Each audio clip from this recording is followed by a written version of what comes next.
terceiro e último bloco do Código Aberto, nosso terceiro encontro dessa temporada. Você ainda está se acostumando com os nossos convidados, mas também tem aprendido bastante sobre esses elementos importantes para a compreensão do tempo do fim. A gente ainda está em conversas introdutórias, a gente ainda vai se aprofundar bastante sobre esses assuntos relacionados ao fim dos tempos. E você é nosso convidado para continuar com a gente. Para dar uma juntada naquilo que a gente já conversou, você fica agora com um vídeo do pessoal do Ponto de Referência. Acompanha aí, a gente volta daqui a pouquinho aqui no estúdio.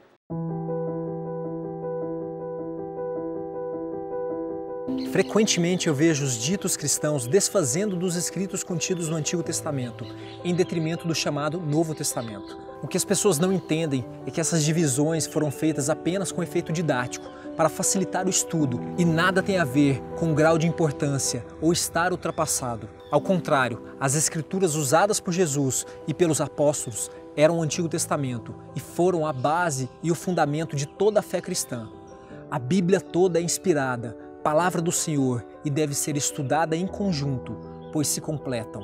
Isso acontece com os livros de Daniel e Apocalipse, que além de terem a mesma estrutura, tratam da história da humanidade, das profecias a respeito do tempo do fim, vitória dos santos e de como o reino de justiça enfim será levantado pelas mãos do Senhor. Mas o centro do livro de Apocalipse, sem dúvidas, é Jesus, a fiel testemunha, o primogênito dos mortos, o soberano, aquele que esteve morto, mas que vive, o Cordeiro, fiel e verdadeiro Verbo de Deus, o Alfa e o Ômega, princípio e fim. Mostra também que Jesus é o centro de toda a Bíblia e de toda a estrutura de adoração, inclusive do santuário do antigo Israel, em todas as suas etapas. O ritual começava com a morte do Cordeiro, símbolo de Cristo. Após a sua morte e ascensão, Cristo passou a prefigurar no lugar santo. No tempo do fim, assim como o sumo sacerdote no Yom Kippur está intercedendo pelos pecados do seu povo no lugar santíssimo. O propósito de Apocalipse é revelar Jesus, revelar o seu nome, o seu sacrifício e, por fim, o julgamento para acabar com o mal e o pecado. Ele não é só criador de todas as coisas, ele é também redentor, aquele que por amor deu aquilo que é mais precioso no universo, sua vida, e prometeu que vai voltar para acabar com o mal, buscar os seus filhos fiéis e dar a eternidade. Ele é o Alfa e o Ômega, o princípio e o fim, e com ele estão as chaves da morte. Eu sou a ressurreição e a vida. Aquele que crer em mim, ainda que morra, viverá.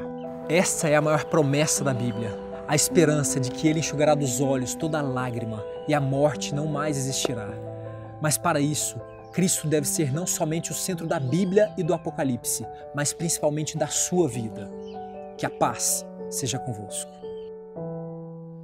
De volta, espero que você esteja aproveitando e lembrando que esses vídeos também são conteúdo disponível na nossa página no Facebook. Você pode ir lá, comentar e compartilhar também essas porções que sintetizam um pouquinho daquilo que a gente tem conversado aqui. Nós, como todos os programas, temos música e são raras as vezes e boas e gratas oportunidades que a gente tem um convidado que canta também. Você vai cantar então, Ale? Vamos lá. O que você vai cantar pra gente? Olha, vamos falar sobre paz, né? Apocalipse fala sobre isso. A gente olha para o passado e percebe que Deus tem sempre algo muito mais além do que a gente imagina. Beleza, vamos lá.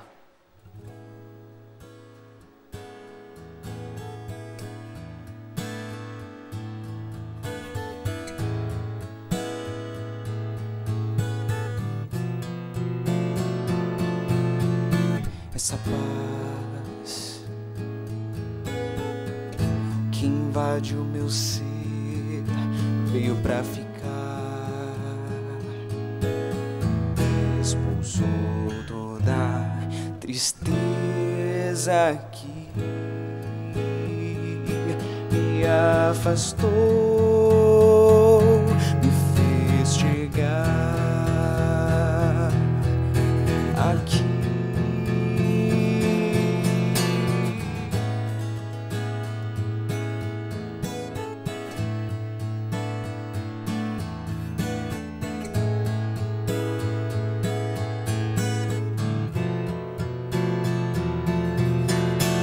Olhar para trás,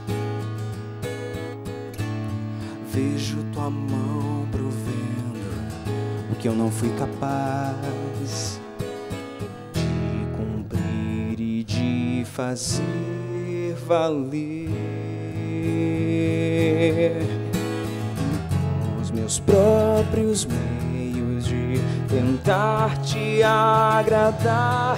Eu quero renascer pra desfrutar desta paz que agora me sustém. Quero confiar nas tuas promessas e entregar todo o meu ser. Quero renascer pra ti. Eu quero renascer pra desfrutar desta paz que agora me sustém. Quero confiar nas tuas promessas e entregar todo o meu ser. Quero renascer pra ti, meu Jesus. Amém. Amém. Deixa eu louvar, né? Obrigado. A que vai continuar com a gente na nossa conversa.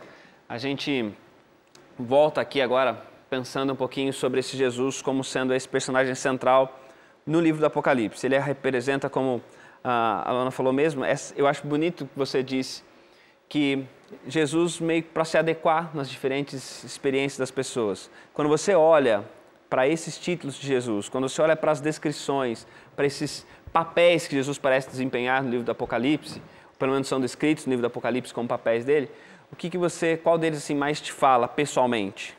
Então, as várias facetas de Jesus encantam a gente, né? Porque ele é excelente em tudo que ele faz, em tudo que ele fez e tudo que ele vai fazer. Mas Apocalipse 1:5, um dos nomes que Jesus recebe é o primogênito, né? É o filho primogênito de Deus. E eu acho que isso é o que mais me incomoda, mas me incomoda no sentido, não no sentido ruim, né? Me incomoda no sentido de que Jesus se fez tão pequeno e frágil em toda a sua natureza divina de vir à Terra e se fazer vulnerável como homem, mas sendo Deus. Eu acho que isso que é esse mistério de ser totalmente Deus e de ser totalmente homem enquanto ele esteve aqui e sendo o primogênito de Deus, deixando toda a glória do céu vindo para cá, sem saber, assim, de fato, quais eram as condições que iam receber. Ele sabia de tudo que ia acontecer, mas talvez não soubesse na pele como ele sentiu. Eu acho que essa faceta de Jesus como filho primogênito, como de se diminuir, entre aspas, tanto para...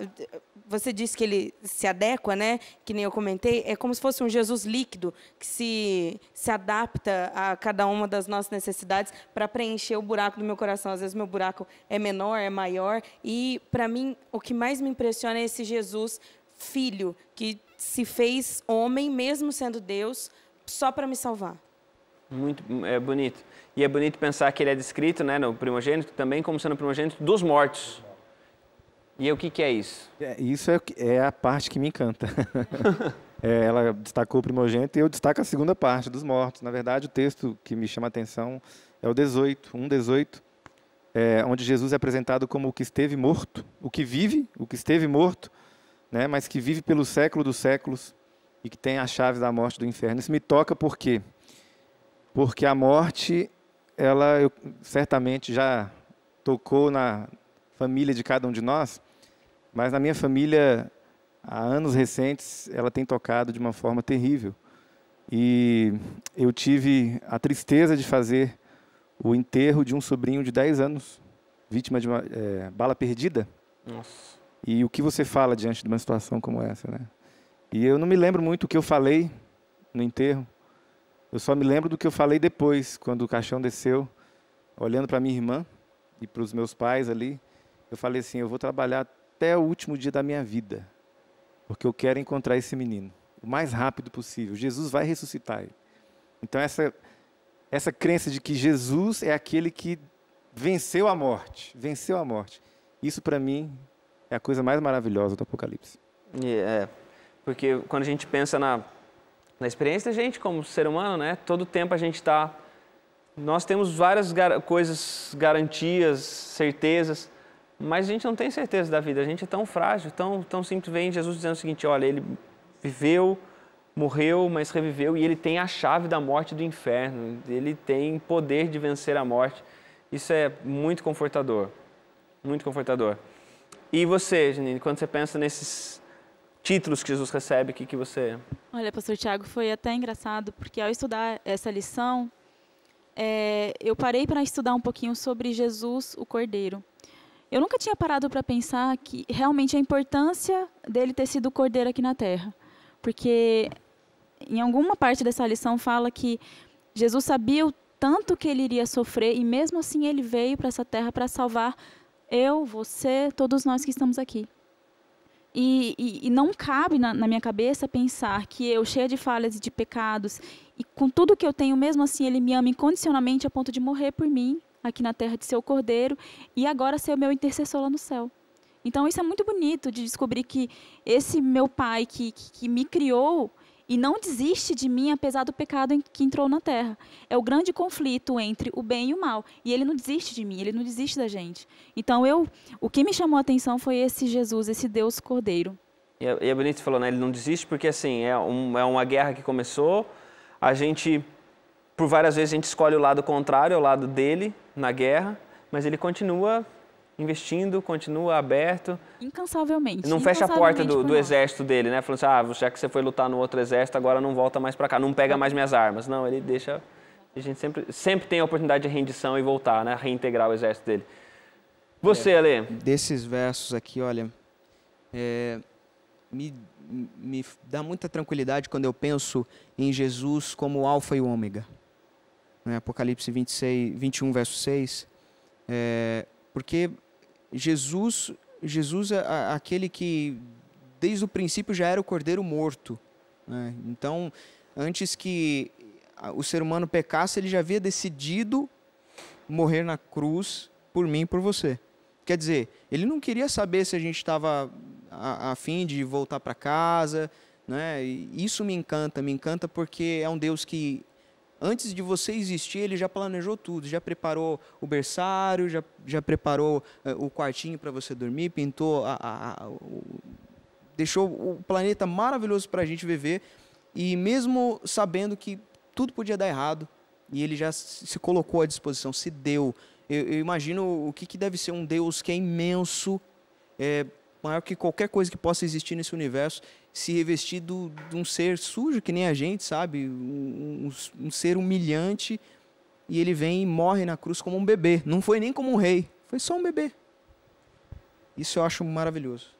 E agora, pensando nesse Jesus que impressiona a gente pessoalmente, porque no final das contas, quando a gente estava até falando que a igreja perdeu de vez em quando de vista essa coisa do Jesus ser o centro, o movimento cristão perde isso de vez em quando nas nossas práticas religiosas, nos nossos encontros religiosos, às vezes até nos nossos momentos de exposição da palavra, às vezes se expõe tanta opinião do próprio falante que às vezes perde de vista um pouquinho o Cristo, mas nossa experiência pessoal também, às vezes Cristo não é central.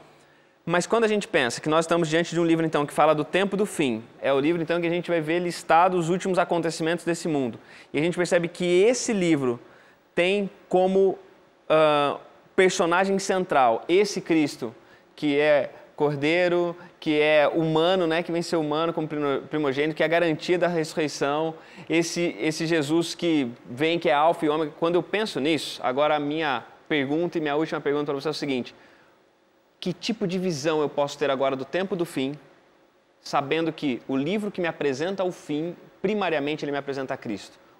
Como é que eu posso encarar o fim agora? Em primeiro lugar, é que você não tem que passar pelo tempo do fim sozinho. O foco é Cristo.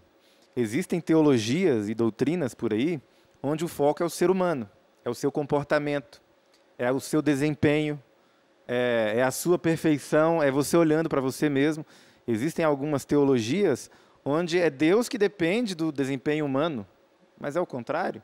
Apocalipse apresenta o contrário. Deus, ele é aquele que ele mesmo cuida do nome dele. A reputação de Deus está em jogo, mas é ele quem tem tudo sob controle. O ser humano é que vai ser salvo. O ser humano não vai salvar Deus. Então, eu acho que quando a gente coloca Jesus no lugar certo, como o Apocalipse faz, o tempo do fim ele se torna uma busca por Cristo. Uma busca, você olha para Ele e o resto vai acontecendo. Vai acontecendo. Se você não entender o Apocalipse, mas tiver os olhos em Jesus, no final tudo vai dar certo da mesma forma. Que legal. Até porque nós temos que ter uma esperança de que esse mundo não vai acabar só com guerras e morte. A gente precisa ter um foco, é um propósito. Foi o que eu falei há semanas atrás, que se a gente não tem esse propósito de que Jesus é o começo e Ele é o fim, a gente se perde no meio da batalha. A gente precisa saber que nós, cristãos, que estamos lutando por uma causa em comum, que é ir lá e voltar para o céu com Jesus. Então, que a gente entenda isso, que essa batalha não é só comigo, existe a batalha individual, existe a nossa batalha individual com os nossos pecados, as nossas dificuldades. Mas essa é uma batalha conjunta também, onde Jesus morreu por todos nós, e nós aqui temos um propósito de que é espalhar esse amor e ajudar as pessoas que estão ao nosso redor também a reconhecer que esse Deus, que é o Deus Cordeiro, que é o Deus que ressuscitou, é o Deus do princípio e o Deus de fim. E é uma batalha que já está ganha, né?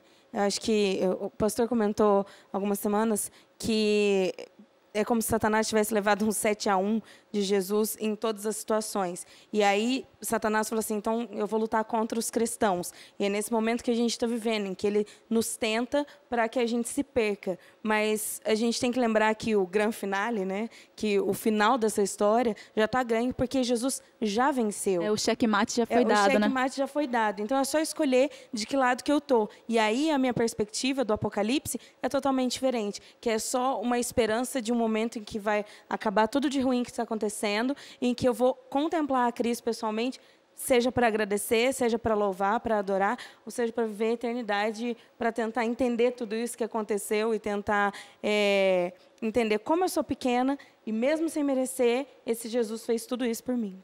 A gente no Código Aberto tem falado, pensar sobre essas coisas, pensar sobre esses temas são temas sempre importantes. Mas uma coisa que a gente quer deixar claro para você que está acompanhando ainda os primeiros passos dessa temporada é que quando a gente fala de tempo do fim, a gente não está falando de um tempo de ter medo, nós estamos falando de um tempo de ter esperança, que você pode olhar para o fim com esperança. Porque o fim, de acordo com o Apocalipse, é simplesmente a porta de entrada de um novo começo. De um novo começo onde a gente vai desfrutar da plenitude da presença desse Cristo, do Cordeiro, onde a gente vai ter o primogênito entre os mortos vencendo a morte de uma forma absoluta, total e completa, onde ninguém mais vai ter que viver essa experiência. Ele vai ser, é o tempo do fim, dizendo pra gente de um começo de uma vida sem morte, onde o sobrinho do Isaac vai ser reencontrado, vai ser reintegrado à família, onde as pessoas que nós deixamos para trás, onde todo o sofrimento que tem marcado a vida da gente, vai ser história do passado. Quando eu olho para as imagens e para os nomes que Jesus recebe no Apocalipse, o que eu mais gosto é Apocalipse capítulo 3, no versículo 18. É a mensagem para a igreja de Laodiceia, que é entendido no período profético como sendo a igreja do nosso tempo. E aí, então, aqui é dito o seguinte: escreve esta carta ao anjo da igreja de Laodiceia. Esta é a mensagem daquele que é o Amém, a testemunha fiel e verdadeira, a origem da criação de Deus. Eu acho muito bonito quando diz esta é a mensagem daquele que é o Amém. A gente fala Amém, que é a nossa ideia de confirmar aquilo que foi dito. Alguém está orando e a gente diz Amém. O Amém é a gente concordando com aquilo. Esse Jesus que diz, olha, essa mensagem daquele que é a testemunha fiel e verdadeira, ele é o Amém. Quando diz que Jesus é o Amém, é porque ele é a garantia de todas as promessas que ele fez. Ele garante e ele não precisa empenhar nada, ele não precisa deixar nenhum tipo de atestado, não precisa deixar nenhum inventário feito. A garantia de que as promessas serão cumpridas é ele. Cristo é suficiente em todas as coisas. Quando a gente olha para o livro do Apocalipse, ele converge todo em Cristo, ele está dizendo para mim e para você, no ano de 2018, João lá, do primeiro século, está dizendo para mim e para você, nossa vida pode convergir em Cristo, Cristo é o personagem central e ele é a garantia de todas as promessas. Não importa o que você vive, não importa as experiências que você está passando, não importa as perseguições às quais você será submetido, a garantia que nós temos é que o Cristo que é central no Apocalipse, ele pode ser central na nossa vida, suficiente para tudo e mais do que isso, ele é a garantia de todas as promessas. Nós podemos caminhar sem medo do fim, porque ele é a garantia, a esperança, ele é o Amém. Que Deus te abençoe e até semana que vem com o Código Aberto.